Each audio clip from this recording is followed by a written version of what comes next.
Carlo, as Roos-N-More looks to reopen in the coming months, Zappos would like to introduce you to some of the wonderful animals.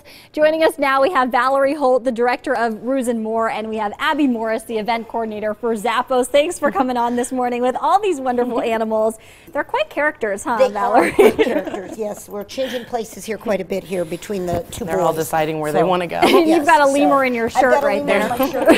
This is King Julian, if we can get him to come out and get off the microphone. So this is King Julian. He is about 7 months old and a ring-tailed lemur from Madagascar. The one on my shoulders is Tobago, and he is a 1-year-old spider monkey. Abby's holding an African crested porcupine, little twin girl that was born on January 25th. And the one you have is an eastern gray kangaroo. Her name is Amaru, and she's probably about 7 months old. She is a sweetheart, and she's such a little kisser. She's just been licking my finger this whole time. She's a lover. She is a lover.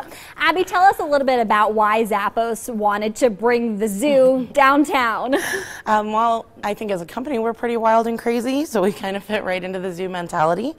I'd personally been to the zoo quite a few times, and when I got wind of them being closed down last year, I started a GoFundMe account for myself. I raised a few $1,000s, and I reached out to our CEO, Tony Shea, and our charity coordinator, Stephen Bautista, and said, what can we do as a company? So Stevie, who may be even crazier than I am, which is hard to believe, said, why don't we bring a zoo to downtown Las Vegas? And that way we bring them exposure as well as raising money for them.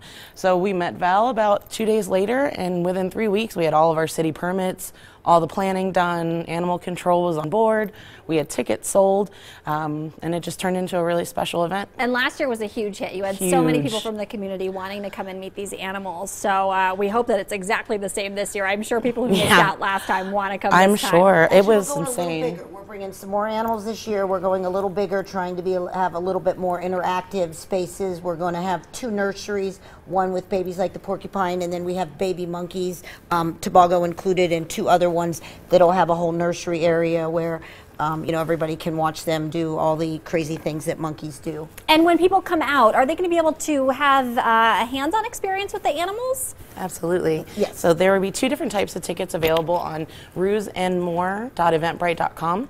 One is a general admission pass, and the other is a exhibition pass where you're actually able to go into 40 or 50 different cages and hold the animals with a certified handler. So there are 2 different types. And they're available on Eventbrite. Also for pre-sale, we recommend you get them because it was a smash and there are not many left, so we do sell them at the door as well. All right. But even last year, just sitting there, I mean, no kidding, people were writing us checks for thousands of dollars just to give back from the community. So it really turned into a huge community event, not just a Zappos sponsored event. And Valerie, the zoo is not open now to the public. No, it is not. But you are planning on hopefully reopening in the future. That's the plan. We have some more hoops to go through. In addition, once, you know, we met with the county commissioners, they wanted a parking lot for us, which meant we had to purchase some land so that we could have a parking lot available. They wanted the road paved, so it wasn't quite the proper easement, so we actually have a modified paved road. It's got the millings, but it wasn't quite the right easement for that. And we're well on our way with the bathroom. It's a standing building. And then the on-site building that was there that used to be my house is converted where they have some animal cages. So we have to convert some doors and do some other things. So we have a few things we have to do. All right. So we hope the whole community can enjoy, can join you. This is absolutely awesome. This is the Roos-N-More fundraiser at Zappos campus. This is happening next weekend on Seward Street, February 28th and March 1st. Come and meet the lemur, the porcupine, the kangaroo, and so many more animals. All right. Thanks both of you for being here this morning.